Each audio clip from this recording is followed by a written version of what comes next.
Thank you. We had a great text earlier about Tom's brother who caught his 93-year-old grandmother with a copy of 50 Shades of Grey from the library. She thought it was a murder mystery. That's what she said anyway. Good on her. Tom, thank you very much for that text. The strangest thing has just happened. I just had a message from reception here at the BBC to say Mr. Gray is on his way up. What? Who? What? After all this talk of erotic literature, by pure coincidence, Mr. Gray is our next guest.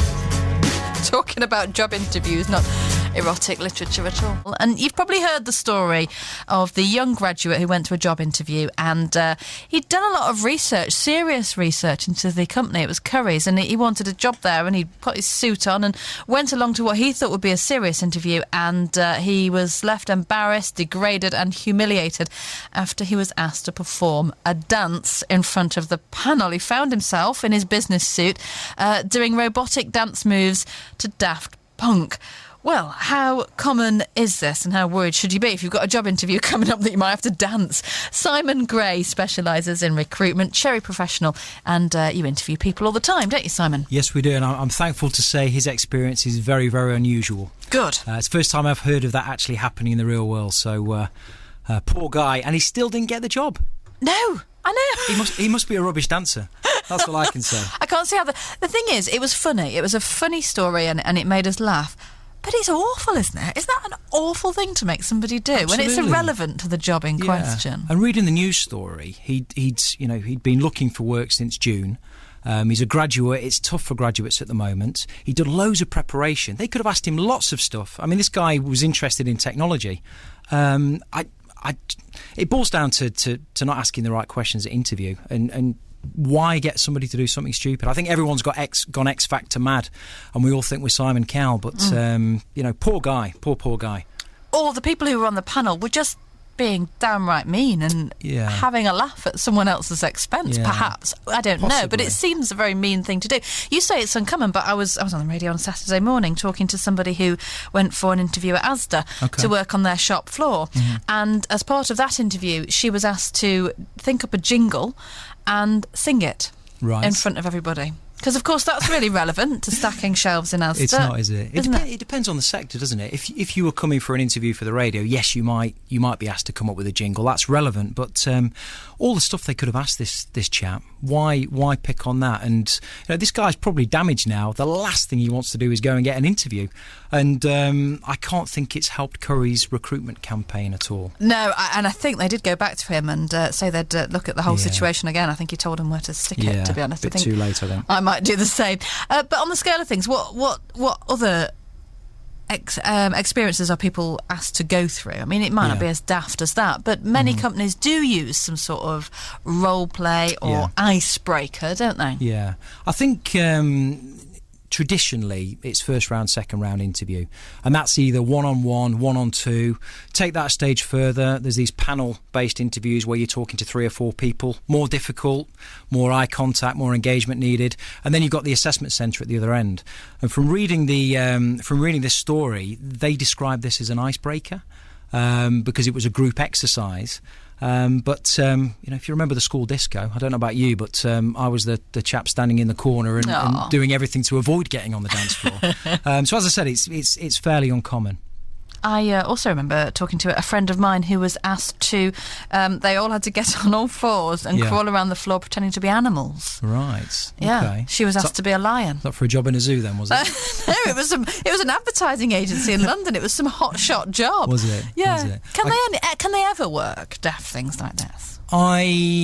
I don't think so. I mean, an interview is a serious business. Somebody's prepared. If they've done it properly, they're prepared hard for that meeting. And to be thrown off with a task like that or a strange question. The questions an interviewer should ask at an interview are to get the best out of the candidate. And actually, the thing people forget is that an interview is a two-way process. So it's an opportunity for the candidate to find out about the company and to qualify that company as to whether they're interested. And it's also for the company to make an assessment. But I think there can be a bit of a power trip. Given that if you read the press and you're to believe that there's no jobs or there's fewer jobs out there, the power is with the employer, but that's not necessarily right. So have you heard some horror stories? Well, I canvassed the office before I came out, and I've got a couple of questions that people have actually been asked. So I'll fire those out to you. One was quite interesting. Describe the colour scheme in your lounge. Oh. Why? Yeah. And this lady's an accountant. She's our accountant, but she's been asked that question. Really? Absolutely. What would be the right answer to that to get you a job? The honest one. How would one be smeared with jam? Would be my answer. Yeah, and mucky bizarre. fingerprints. Yeah. This was my personal favourite, and this is a big business that asked this question. Who'd win out of a fight between a tiger and a lion? They didn't. Yep, they did. They did. So, you know, there you go. What's the answer? I've absolutely no. I think it's a lion, actually. Yeah? I think it's a lion. I think they've got bigger teeth. But don't quote me on that one. What was going on in their minds when they were they just trying to be funny, clever, showing off? Yeah, I think it boils down to the fact that interviewers can be a little bit nervous as well. So, you know, they can say something quite stupid because they can't think of anything else to say. So a candidate needs to prepare for an interview, but also an interviewer needs to prepare, and they need to understand the CV. They need to ask the right questions to get the candidate to demonstrate they've got the skills or they haven't got the skills. You know that question at the end when they always say to you, "So Sarah, have you got any questions?" Oh, yes. And you think, well, not really. Until I know whether I've got the job, I don't really have any questions. What is the best answer to that question? Because I've never managed to come up with one. It's not that one. It's not that one. It's not that one. I'm not bothered really. You don't need to. You've always got to ask questions, and there's two reasons for that. First reason is it shows you're interested, and second reason is it allows you to demonstrate all the pre-work you've done in preparation for interviews. So you can, for example, the guy who went to Curry's. If I was him, I would have gone into a curry store the week before. I'd have picked out one of the sales assistants and I'd have asked them what it was like to work there, what were the key things, and then I'd have asked a question about that and said, I spoke to the person in the store, this is what they said, do you think my skills fit with that, or something like that. So it demonstrates that you've gone that extra mile and that you've stood out from the crowd. So it's a chance to show off, really. You don't really need to know the answers. Well, if you think about an interview process, it's a standard series of questions normally, and you've got some flexibility with your answers, but actually if you are asking the questions, you've got complete flexibility in terms of what you ask, and that really, really helps you stand out if you do it right.